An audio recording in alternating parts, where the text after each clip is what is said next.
welcome back to FnA Van Life. Today we've got another amazing van tour for you. We're here with Jon Dean. You can find him on Facebook. He's got a couple of awesome Facebook groups, Nomadic Community and Nomadic Singles. So if you're a lady looking for love, Jon's your guy. Come to Nomadic Singles Facebook group and our Nomadic Community group. That's actually how we met Jon, through Facebook. And now he's going to give us a tour of his van. So it's a Chevy 2003 Express high top. Before I bought it, they actually had the high top already on it. And then it has extra suspension in the back. All right, let's take get us into in, it. man. Sweet. So, got the barn doors. Get them open. I didn't end up getting my solar wire put in just yet, as of 2 years ago. So, it's on the list. it is. It you know, it never stops. All the projects in van life, they just keep going. You come in, and originally there was like this carpeting right here on the wall. When I first got it, it had like this carpet all the way around, all the way up and around the ceilings. And I actually took all that out and opened up all the sides, put up cabinets, I guess, basically, like a little cubbies. But very, very basic with everything, just wooden top, metal frame around it, some plastic drawers from Walmart, and some homemade curtains that my mom made. Oh, that's nice. Yeah. Go mom. I was down in Florida for 2 months and she rocked out some curtains, so that was cool. Do you have these like secured down with anything, or? I actually don't. Everything's weighted, other than the top is secured. It's bolted to the back wall. Okay. Sweet. So I just strapped them into the back wall and put 2 screws in there, and that kind of holds it all. And they don't move when Altogether. you're driving or anything? No, not even my Brita moves when I'm Weird, and it's not strapped down at all. Nothing is strapped down. Not even the bed frame. Everything's on a system where it can move, so I guess that's the reason why Pretty it much. doesn't. It all moves together in a Well, sense. it also helps with work too. Like when I do construction gigs or I go in like places that I need a van.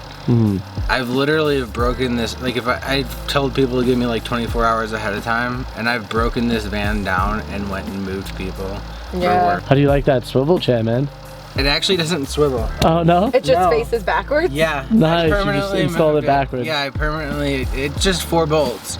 Yeah. So I was out at my buddy's house in Alabama last month, and when I was out there, I was just doing some odds and end projects, and I was like, I'm sick of sitting here with my seat that way.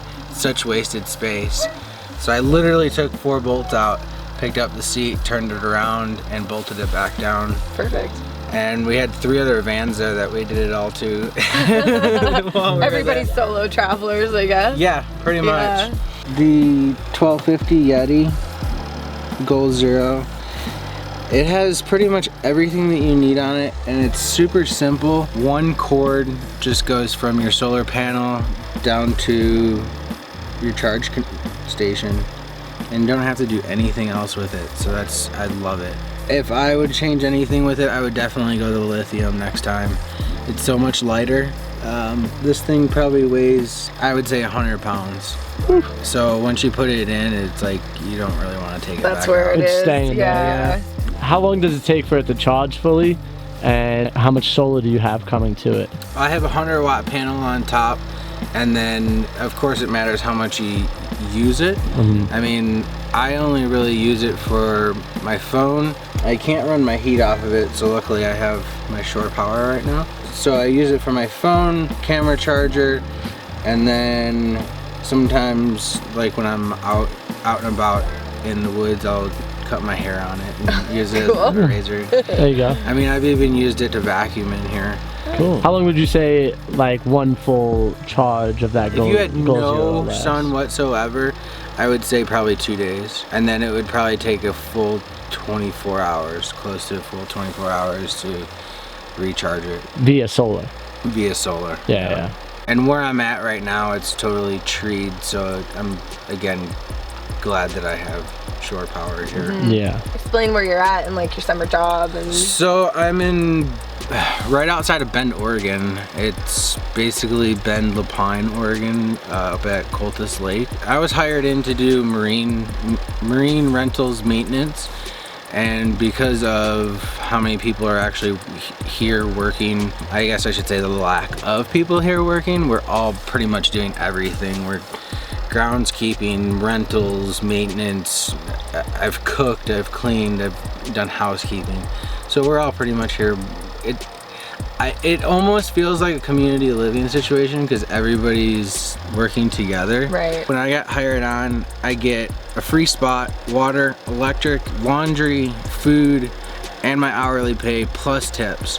So I mean, it's pretty sweet for anybody living our kind of life. I haven't really made up the decision yet, but it's actually gave me the amount of money to, I guess, an extension of my traveling life. Not getting out of the van life, of course. Van life is life. But thinking about adding on a travel trailer if I'm gonna keep on doing these full-time, like 6-month gigs places, because it'd be nice to come home and your place is heated and you know, you can actually jump in a shower and sit down on a working toilet. How long have you been like living van life?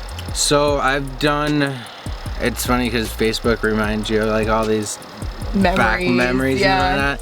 So I just got the post 2 weeks ago that it's been a solid 2 years. Nice. I did move into an apartment for about 3 months in Pennsylvania for some work purposes and whatnot. Other than that, I've been in my van for a solid 2 years. I was in Colorado when I first moved into it. I didn't have a driver's license for like 9 years. I was still traveling at the time, but I would do trains, planes, buses, anything pretty much to get anywhere. Hitchhike? Never really hitchhiked.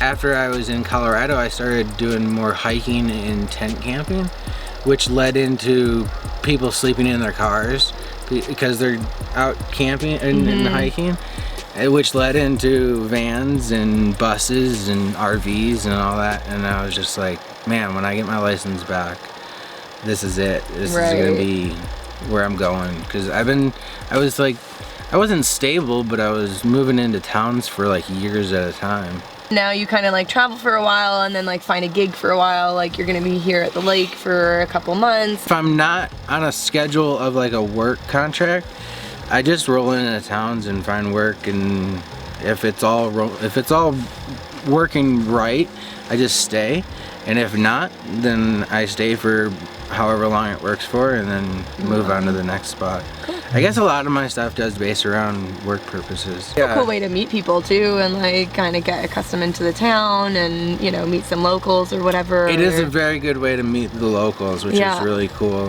That's a lot of the good ways to find the hidden treasures of different towns. Yeah. Let me ask you about your clothing rack you've got set up here. Obviously that's only for stationary living. It is. Do you have that always up? No, I put this up just when I am stationary.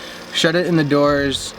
I have rope tied to each end, and it actually is a shower curtain close rod, and I just use the whole driver's side as a closet basically, which holds a lot. Usually it's up in these holes here. Okay. So I put them up here and it runs across here when I'm traveling. Do you use magnets and stuff for up here? Like, cause you have the metal. I think your paper towel holder's on magnets. So the paper towel holder is on magnets. The fan is on a clip. I've used other magnets up there before. This bed seems pretty comfortable. What are you rocking here? Futon mattress. That's it? Yeah. What size is it? Is it like 4-inch foam? No. No? No, just a futon mattress and actually I'm surprised from all the stories that I've heard about mold, but it's just sitting on a piece of plywood built up on a frame, no holes drilled through it, and I haven't had any problems. Are the walls insulated behind the carpet or whatever? I pulled all the walls. I put in, there's like R8 insulation shoved in all the walls. And then there's 2 layers of insulation in the ceiling. Just the regular interior carpet. And then I put a padding underneath that and then house carpeting. All my clothes basically is up top. And just like being at home, you put all your winter stuff in the front and all your summer stuff in the back, and wherever you're at, basically move all your stuff. I do have a little bit of clothing in the drawers. Here. Yeah. The main thing about van life really is the fact that we don't really live inside our vans most of the time. We're mostly outside doing things. We're like hiking or working or, you know, snowboarding or biking or skating. Like there's so many different types of people that live that van life, and they all are pretty active outside of their vans. Right. Unless it's like a really shit day and it's raining, like downpouring type of raining. Right. You know, that's the only way you're really stuck in your van. And I think that's why we all, well, I shouldn't say we all, but there are some that are granted and can go out and get these immaculate builds.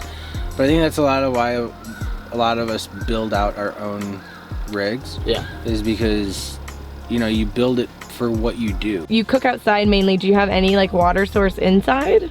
So when I first started, I had 20 gallons in here, and I never went through that much water whatsoever.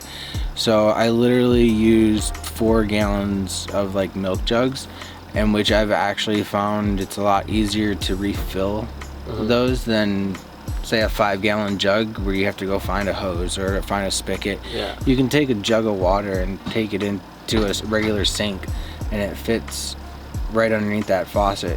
When I first started, it was definitely not like this. Yeah. I moved out of an apartment into my van, so I thought I had to bring everything from my apartment into my van, right? You learned really quick, right? That you can't do that. Right.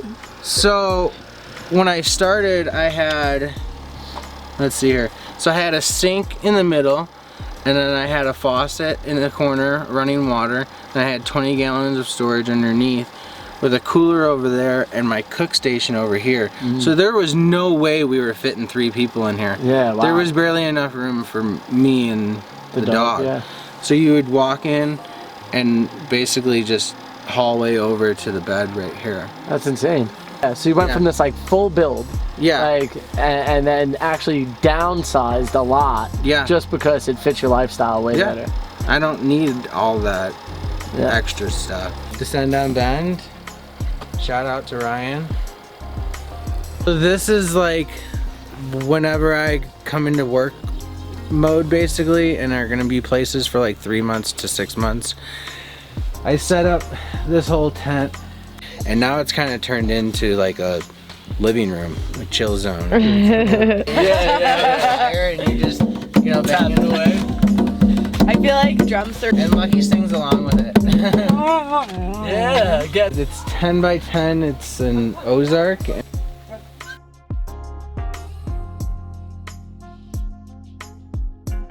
Thank you guys so much for watching. If you enjoyed Jon's van tour, let us know in the comments below. And if you have any questions, find Jon Dean on Facebook, and he will be happy to answer them for you. Also, what is your podcast called, Jon? There's a podcast called Nomadic Happy Hour that we post every Friday. It's been going on for about the last month, so we're on episode 7 now. Sweet. And we will be posting a new episode next Friday, which I don't know if that'll even equal out to when we get this posted. Every Friday, there will be a new podcast. Yep. And I think Frankie and I are going to be on the next one. Yeah, so. we're gonna line it up so that way you guys are on the next one. Sweet. Sweet. Cool, perfect. So Yeah, stay sounds tuned good. for that. And thanks, Jon, for Yeah, no being problem. with us. Sweet. Yeah, you're the man. Yeah. Later, guys.